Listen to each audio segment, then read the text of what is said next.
ನಿನ್ನೆ ಬಂದಿರೋ PUC ರಿಸಲ್ಟ್ಸಲ್ಲಿ ಕೊನೆಯ 3 ಸ್ಥಾನಗಳಲ್ಲಿ ಗುಲ್ಬರ್ಗ ಜಿಲ್ಲೆ, ಯಾದಗಿರಿ ಜಿಲ್ಲೆ ಮತ್ತು ಬಿಜಾಪುರ ಜಿಲ್ಲೆ ಇದೆ. ಈ ರಿಸಲ್ಟ್ ಬಂದಿರೋದು ನನಗೇನು ಆಶ್ಚರ್ಯ ಇಲ್ಲ, ಯಾಕಂದರೆ ಈ ಜಿಲ್ಲೆಗಳಲ್ಲೇ ಅತಿ ಹೆಚ್ಚು ಜನ ಪವಾಡ ಪುರುಷ ಮಾಡ್ರನ್ ಮುತ್ಯಗಳಿದ್ದಾರೆ. ನಮ್ಮ ಚಿಕ್ಕ ಹುಡುಗರಿಗೆ ಓದೋದು ಬಿಟ್ಟು ತುಂಬ ಕೆಲಸ ಇರುತ್ತೆ. ಮೊದಲು ಅವರು ಅಲ್ಲಿ ಜಾಗಗಳಿಗೆ ಹೋಗಬೇಕು, ಮುತ್ಯಗಳನ್ನ ಕಾಣಬೇಕು. ತಮ್ಮ ಅಪ್ಪಾಜಿಗೆ ಅಪ್ಪಾಜಿ ಅಂದಿಲ್ಲ ಅಂತಂದ್ರೂ ಅಲ್ಲಿರೋ ಮುತ್ಯಗಳಿಗೆ ಅಪ್ಪಾಜಿ ಅಪ್ಪಾಜಿ ಅಂತಂದು ಕಾಲಿಗೆ ಬೀಳಬೇಕು. ಆಮೇಲೆ ಅಲ್ಲಿ ಡಾಕ್ಟ್ರ್ ಮುತ್ಯ ಒಬ್ಬರಿದ್ದಾರೆ, ಅವರಿಗೆ ಗ್ಲೌಸ್ ಹಾಕಬೇಕು. ಆಮೇಲೆ ಮುತ್ಯ ಹತ್ರ ಹೋಗಿ ಜೈ ಜೈ ಜೈ ಅಂತ ಹೇಳಿ ಕ್ಲಾಪ್ಸ್ ಹಾಕಬೇಕು. ಅವ್ರು ಮಾಡೋ ಊಟನ ಫ್ರೀಯಾಗಿ ತಿನ್ಕೋಬೇಕು. ಅದಾದಮೇಲೆ ಆ ಮುತ್ಯಗಳ ಹೆಸರಲ್ಲಿ ಅವ್ರು ಇನ್ಸ್ಟಾಗ್ರಾಮು, ಫೇಸ್ಬುಕ್ ಪೇಜ್ ತೆಗೆದು ಎಲ್ಲ ಕಡೆ ಆ ಮುತ್ಯಗಳು ಓಡೋಗೋದು, ಬರೋದು, ಕಾರಲ್ಲಿ ಕೂತ್ಕೊಳ್ಳೋದು, ಕಾರಲ್ಲಿ ಇಳಿಯೋದು, ಇದೆಲ್ಲ ವಿಡಿಯೋ ಮಾಡಬೇಕು.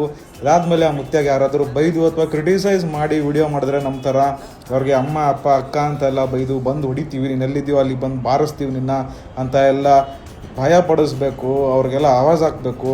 ಅದಾದಮೇಲೆ ಕೊನೆಗೆ ಆ ಮುತ್ಯ ಹಾಕೋ ಸ್ನ್ಯಾಕ್ಸ್ನ ತಿನ್ಕೊಂಡು ವಾಪಸ್ ಮನೆಗೆ ಬರಬೇಕು. ಇಲ್ಲ, ಇದೆಲ್ಲದ್ರ ಮಧ್ಯೆ ಅವ್ರಿಗೆ ಓದೋಕ್ಕೆ ಟೈಮಲ್ಲಿರುತ್ತೆ. ನಮ್ಮ ಶಿಕ್ಷಣ ಮಂತ್ರಿಗಳು ಇದನ್ನೆಲ್ಲ ಅರ್ಥ ಮಾಡ್ಕೋಬೇಕು. ಆ ಜಿಲ್ಲೆಗಳನ್ನ ನಂಬರ್ 1 ಸ್ಥಾನಕ್ಕೆ ತೊಗೊಂಡು ಬರಬೇಕು.